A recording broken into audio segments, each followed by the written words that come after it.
Bonjour Philippe. Bonjour. Alors on se parle aujourd'hui, toi tu es à Montréal. Exactement, voilà, sous Euh, la neige du Québec, hein. il y a encore de la neige à Et cette oui, il période-là. neige encore ce matin, on est le 30 mars, hein. Alors je t'appelle aujourd'hui parce que tu as annoncé la semaine dernière une initiative qui est assez intéressante. Vous avez fait une soirée pour annoncer Connecté au Camp. Est-ce que tu peux nous expliquer ce qu'est Connecté au Camp? Alors, Connecté au Camp, c'est le premier campus des objets connectés au Québec. C'est un petit peu l'équivalent, même s'il y a des différences, de ce que l'on voit émerger en France comme la cité de l'objet connecté, ou des choses comme ça, mais avec des différences locales. L'objectif, c'est de catalyser l'ensemble des énergies au Québec autour des objets connectés. Donc, au Québec, comme en France, comme partout, il y a énormément d'énergie, il y a énormément de créateurs, de concepteurs, de designers, de programmeurs qui vont dans les objets connectés, mais parfois de manière un petit peu en ordre dispersé. On a l'impression qu'il manque un petit peu de fil conducteur pour que tout le monde se mette dans la bonne direction et aille, puisque c'est l'objectif essentiel, aille au marché, c'est-à-dire à soit capable de vendre des produits finis. D'accord. Alors nous en France, on a à Paris on a le NUMA qui fédère un peu toutes les initiatives autour du numérique. On a donc Angers, tu l'as dit, qui est la capitale des objets connectés en France, qui est pilotée par la French Tech. Le Connecté au Qui, Camp, à ça se ma positionne connaissance, n'est pas ouvert encore, hein. pas encore, en Voilà. effet. Et donc, en fait, vous vous positionnez comment? Vous êtes Alors, un peu comme Angers en France, vous êtes... non, la différence majeure avec la cité de l'objet connecté, si j'ai bien compris ce qui allait être fait à Angers, c'est quelque chose d'intégré. On va dire aux gens, venez chez nous, vous allez vous installer, développer, fabriquer chez nous, dans les anciennes usines, etc. Nous, on n'est pas du tout dans cet esprit-là. C'est peut-être l'esprit collaboratif nord-américain. On se dit, mais en fait, il y a déjà des gens qui savent tout faire. Le problème, il n'est pas de faire quelque chose de plus, il est de mettre en relation les gens qui ne se connaissent pas forcément. Et depuis le lancement, on a plein d'exemples de gens qui viennent nous voir en nous disant, ben moi je fais ça et ça, mais il me manque ça. Est-ce que vous pouvez m'aider à trouver celui qui est capable de faire ça? Donc l'objectif, il n'est pas de dire, il manque quelque chose, on va le faire à votre place. Mhm. L'objectif, il est de dire, tout existe, mais on va mettre ces énergies ensemble. D'accord. Et alors, je sais parce qu'on a discuté un petit peu avant, que vous vous installez en plein centre de Montréal. Donc.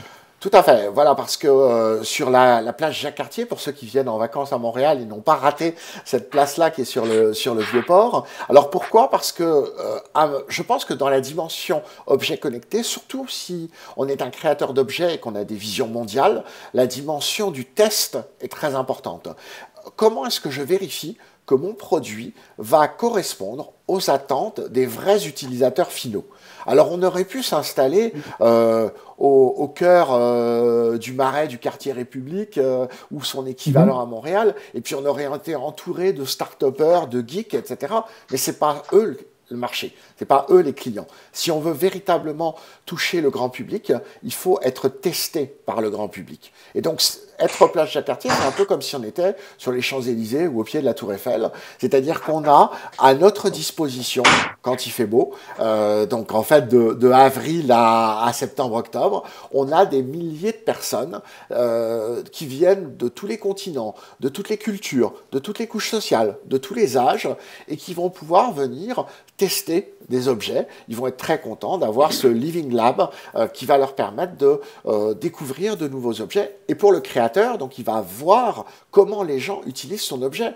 Est-ce que, je reprends toujours cet exemple-là, j'ai une tasse à café, si j'ai prévu un mécanisme dans l'anse, ben, je vais la mettre entre les mains des gens. Est-ce qu'ils trouvent le mécanisme? Est-ce qu'ils comprennent comment je vais utiliser cette tasse à café? Donc c'est très important de ne pas le faire uniquement auprès de start-upers et de geeks, mais de le faire auprès du grand public si on veut avoir un marché mondial. C'est pour ça qu'on D'accord. s'installe là. D'accord. Donc, un espace assez ouvert. Quelle taille à peu près? Combien de startups pourront être chez vous? Alors, on démarre avec quelque chose comme 1000 mètres carrés à peu près, ou son équivalent en pieds carrés ici, mais un espace très modulaire parce qu'en fait, il y a 3 étages dans l'immeuble dans lequel on est installé, avec des espaces événementiels, avec des espaces de création, etc. L'objectif, c'est pas forcément que les entreprises viennent s'installer, c'est-à-dire qu'il y a des entreprises qui sont déjà dans des centres d'affaires, dans des espaces de coworking, dans des incubateurs. On vient pas leur dire déménagez chez nous, on vient leur dire restez là où vous vous êtes, profitez de nos espaces pour le temps d'un showroom, le temps d'une conférence, le temps d'une activité.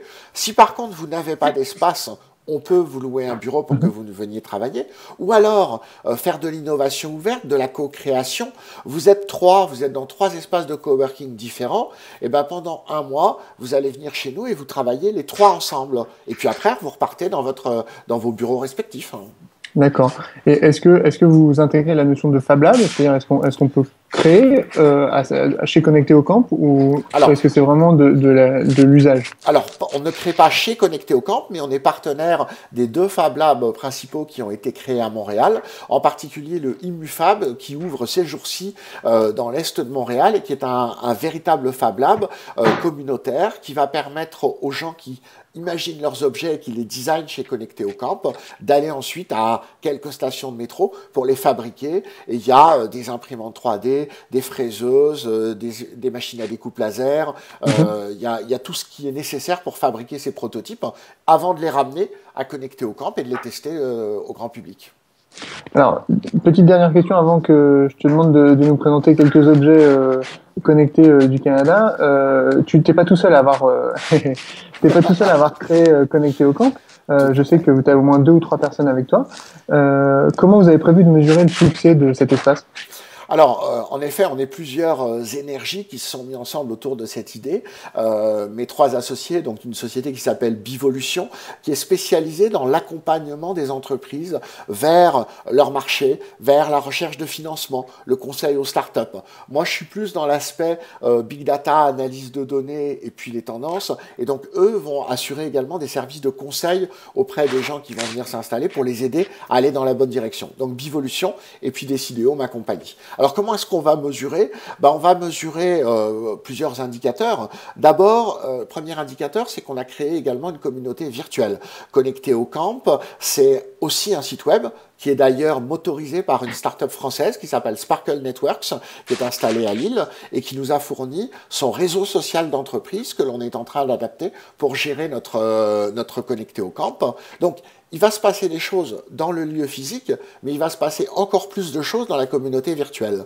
Donc, le premier indicateur, c'est ça. Est-ce que les gens y vont, échangent, partagent, co-créent au travers de la communauté? Ça, c'est un premier indicateur. Le deuxième indicateur, c'est qu'on va faire des conférences, des ateliers, des formations.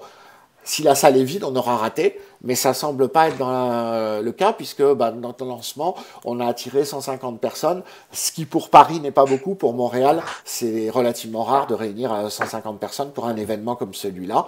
Donc pour l'instant, ça va dans la bonne direction. Et puis ensuite, ça va être le nombre d'objets qu'on va réussir non seulement à créer, mais à porter jusqu'au marché. C'est-à-dire que pour moi, ce qui est important, c'est pas simplement qu'il y ait des gens qui aient des idées, mais c'est qu'il y ait des gens qui arrivent à transformer l'idée en produit. Et alors, grosso modo, les objets connectés, ça représente combien d'entrepreneurs, de startups au Québec? C'est une bonne question, on n'en a aucune idée. On estime aujourd'hui entre 3 et 5 000 personnes au Québec, le nombre de gens qui travaillent dans les objets connectés. Mais pas simplement dans la création d'objets connectés, également dans la partie télécom, dans la partie analyse de données, dans la partie informatique qu'il y a derrière. On estime ça, on est trop tôt pour pouvoir le quantifier vraiment, et on n'a pas de chiffres sur le nombre de créateurs d'objets. D'accord, allez, donne-nous quelques exemples là, pour nous faire réaliser. Alors, voilà, je vous ai montré ma chaussure connectée. Alors ça, c'est un prototype à partir d'une chaussure tout à fait normale. C'est une chaussure pour les guitaristes. L'idée, c'est quoi? Alors, je ne suis pas guitariste, donc je vais essayer de l'expliquer avec mes mots. Lorsque le guitariste est sur scène, il a des pédales qui lui permettent de lancer des effets. Et ces pédales, elles sont physiquement derrière son micro, et donc il est, entre guillemets, scotché à son micro, et lorsqu'il veut lancer un effet, il faut qu'il soit là pour appuyer sur la pédale. Et donc il y a un inventeur, guitariste, Paul Roland, qui travaille dans notre équipe avec Connecté au Camp, et qui s'est dit, mais moi j'ai envie de continuer à sauter, à me lancer sur scène, à courir, et donc je voudrais pouvoir le faire sans avoir besoin de revenir à mes pédales pour lancer les effets. Et donc il s'est dit, je vais le mettre dans la chaussure, et donc je vais installer des capteurs sur le côté, en dessous, etc., pour que, en fonction de l'impulsion que je vais donner avec le pied, ça puisse lancer les effets ou que je sois sur scène. Donc ça, c'est un premier exemple. Hein. J'en ai deux autres. Alors, tiens, une petite problématique purement canadienne. Ça, c'est un petit outil qui s'appelle Post Alert. Un tout petit peu de contexte.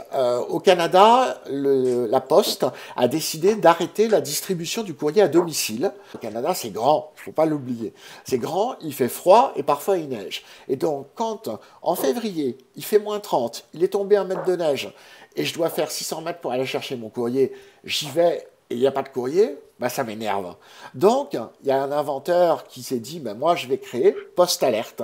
Post Alert, ça se colle au sommet de la boîte aux lettres. Lorsque le facteur apporte le courrier, ça fait bouger ce petit contacteur, et derrière, ça transmet par radiofréquence, parce qu'on ne va pas avoir une puce GSM juste pour ça, un petit boîtier qui est dans la maison, et qui ensuite est connecté au réseau Wi-Fi, et m'envoie l'info sur mon téléphone intelligent. Je reçois une notification qui me dit, voilà, j'ai du courrier, je peux aller à la boîte aux lettres. Voilà, donc soit je suis chez moi et puis j'y vais à ce moment-là, soit je suis au travail et je passe par la boîte aux lettres en revenant du travail, etc. Mais en tout cas, j'y vais plus jamais pour rien. J'y vais plus pour rien, voilà, exactement.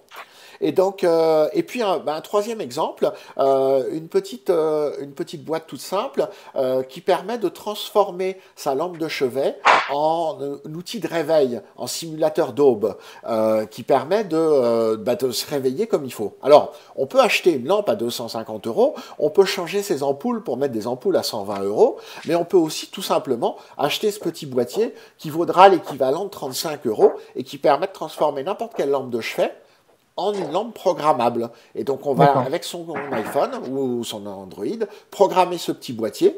Pas de problème de batterie, bien sûr, puisqu'on est connecté à l'électricité. Et ça, c'est un exemple parfait des atouts de connecter au camp.